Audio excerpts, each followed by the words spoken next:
14 मनु होते हैं एक कल्प में। एक कल्प में 14 मनु होते हैं।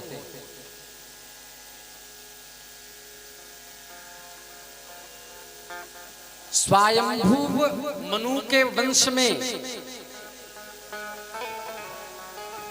जो विस्तार हुआ वो पहले 6 मनु का नाम जानिए। स्वारोचिष मनु, उत्तम मनु, तामस मनु, रैवत मनु, चाक्षुष मनु और अभी जो चल रहा है, जिनका काल अभी चल रहा है, वैवस्वत मनु। कितने मनु हुए? 6। और आगे आने वाले भी 6 के साथ हुए। आगे आने वाले सावरणी, दक्ष सावरणी, ब्रह्म सावरणी, धर्म सावरणी, रुद्र सावरणी, जिनको रौच भी कहा जाएगा, और इंद्र सावरणी, इतने मनु आएंगे। 14 मनु एक कल्प में होते हैं। वो ब्रह्मा जी का एक दिन होता है। अब आप लोग गणित तैयार रखिए। एकदम परमाणु से प्रारंभ करते हैं। 8 निमिष की एक काष्ठा होती है। निमिष किसे कहते हैं? जो लोग सो रहे हैं उनको पता होगा निमिष किसे कहते हैं। जैसे पलक जो झपकता है, ये 8 बार झपके। 8 निमिष की एक काष्ठा। 30 काष्ठा की एक कला होती है। 30 कला का एक मुहूर्त होता है। जोड़ रहे हैं सभी लोग? 30 कला का एक मुहूर्त होता है। और 30 मुहूर्त का एक दिन होता है, वही रात होता है। 30 मुहूर्त का मतलब उतने ही 30 ही मुहूर्त को एक दिन रात कहा जाता है। ठीक है? ऐसा कुर्म पुराण में आया। मनुष्यों के और देवों के दिन का और रात का विभाग सूर्य करते हैं। उनमें रात प्राणियों को सोने के लिए बनाया गया।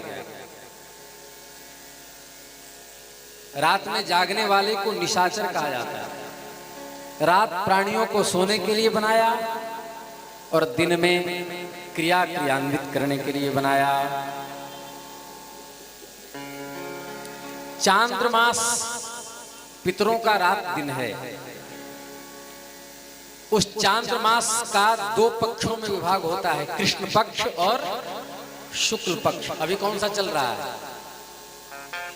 आज हिंदी नववर्ष है, शुक्ल पक्ष प्रतिपदा।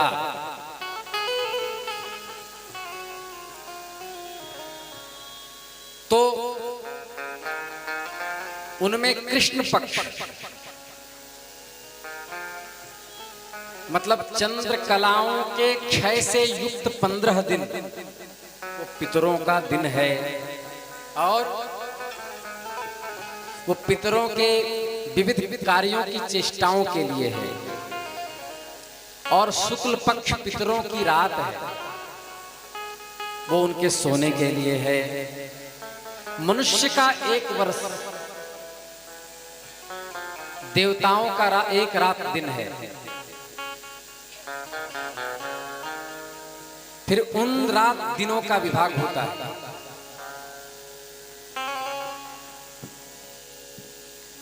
उसमें से देवताओं का दिन वह उत्तरायण कहा जाता है। देवताओं की रात्रि वह दक्षिणायन कहा जाता है। इसलिए 6 महीना दक्षिणायन होता है और 6 महीना उत्तरायण होता है। उसी से कल्प का निर्माण होता है। तो इस प्रकार देवताओं का जब वर्ष होता है तो उन देवताओं के दिव्य वर्षों का 4000 का समुदाय सतयुग माना जाता है। और उनकी 400 प्रातः की संध्या, 400 पूर्व संध्या और 400 उत्तर संध्या, ये मिलाकर कितना हुआ 4800। उसको 360 से गुना करने पर 17,28,000 वर्ष आता है, जो सतयुग की आयु है। सतयुग की आयु कितनी है? 17,28,000 वर्ष। देवताओं के दिव्य 3,000 वर्ष के 300 पूर्व संध्या, 300 उत्तर संध्या, कितने हुए? 3600। उसको 360 से गुना करो, 12,96,000 वर्ष है। वो त्रेता युग के आयु है।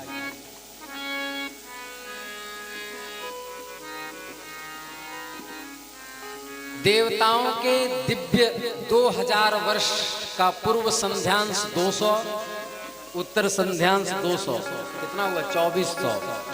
उसको 360 से गुना करो, 8,64,000 वर्ष।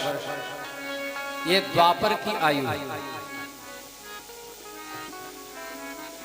देवताओं के दिव्य 1000 वर्ष का पूर्व संध्यांश 100, उत्तर संध्यांश 100, हुए 1200। उसको 360 से गुना करिए, हुआ 4,32,000 वर्ष। अब जोड़ना है आपको। 4,32,000 कलयुग की आयु, 8,64,000 द्वापर की आयु, 12,96,000 किसकी? त्रेता की आयु, और 17,28,000 वर्ष सतयुग की आयु। पूरा मिलाकर के हुआ 43,20,000 वर्ष। तो 43,20,000 वर्ष हुआ। इसको जब हम दिव्य वर्षों में परिगणित करेंगे तो इनका 12,000 दिव्य वर्षों का समुदाय देवताओं का युग कहा जाता है। जो 43,20,000 वर्ष को 100 से गुना करने पर कितना होता है?